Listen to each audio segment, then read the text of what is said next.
38 tuimbe tu kwa kutafakari. Bwana Yesu asifiwe.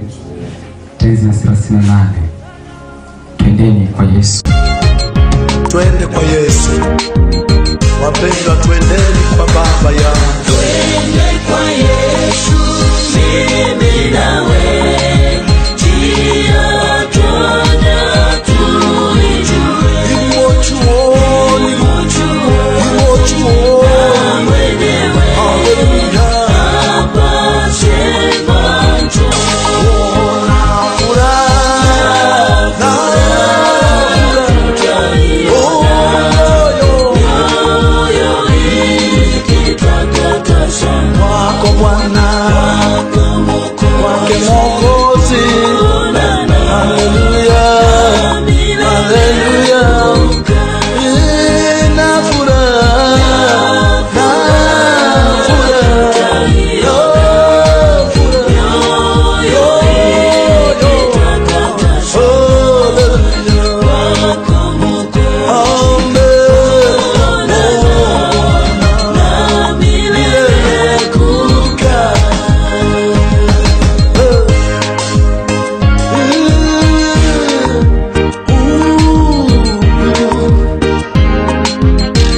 Nimewekwa katika huo wimbo. Bwana Yesu asifiwe.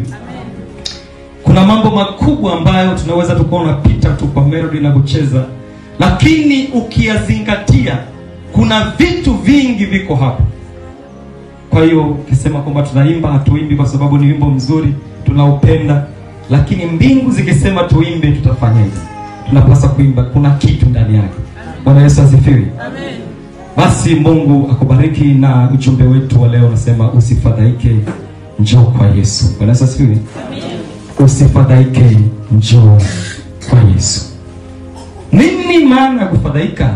Mafadhaiko au kufadhaika ni kuwa na wasiwasi, kuchanganyikiwa, mashaka, hata kupungukiwa na imani.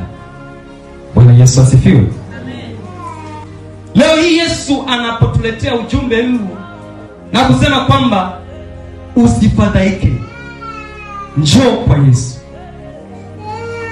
tunaichukua ile njoo kwa Yesu ikiwa na maana kwamba ni mahali fulani. Bwana Yesu asifiwe. Ni mahali ambapo inatakiwa upige hatua kupafikia.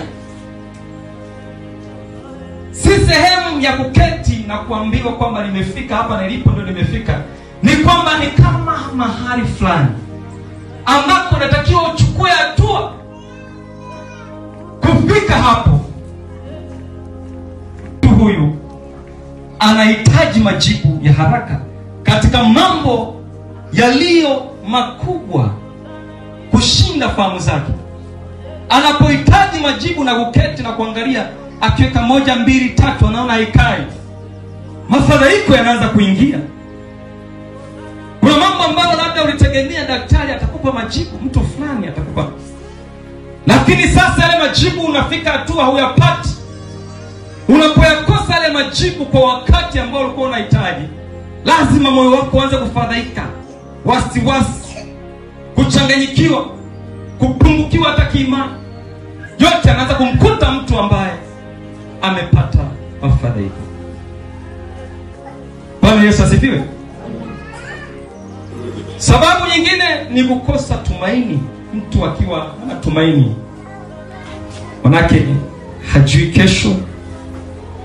Baadaye akigeuka akiangalia watoto, anaangalia uchumi, anaangalia pia taarifa ya habari, vitu vya nje anaangalia kuona kesho kutakuwa hiki, kesho hali ya hewa inasema nini.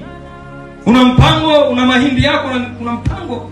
Nasema mwaka huu sasa ndio wakati wa kulima. Alafu ndio natangazia mwaka huu patakuwa kuna ukame. Bwana Yesu asifiwe. Kipindi siku zote ulikuwa hutaki kulima, palikuwa kuna mvua za kutosha. Lakini sasa unapojipanga kwa ajili ya kulima, unaambia kipindi hichi hakutakuwa na mvua. Tumaini lako ulikuwa umeliweka katika mazao, lakini sasa unaangalia naona nguvu zote nilikuwa nimeweka mbegu kwamba kwa kipindi hichi ndio wakati sasa wa mimi kuingia shambani, lakini taarifa unapata kwamba huu wakati ni wakati wa kukosa mvua. anahitaji majibu.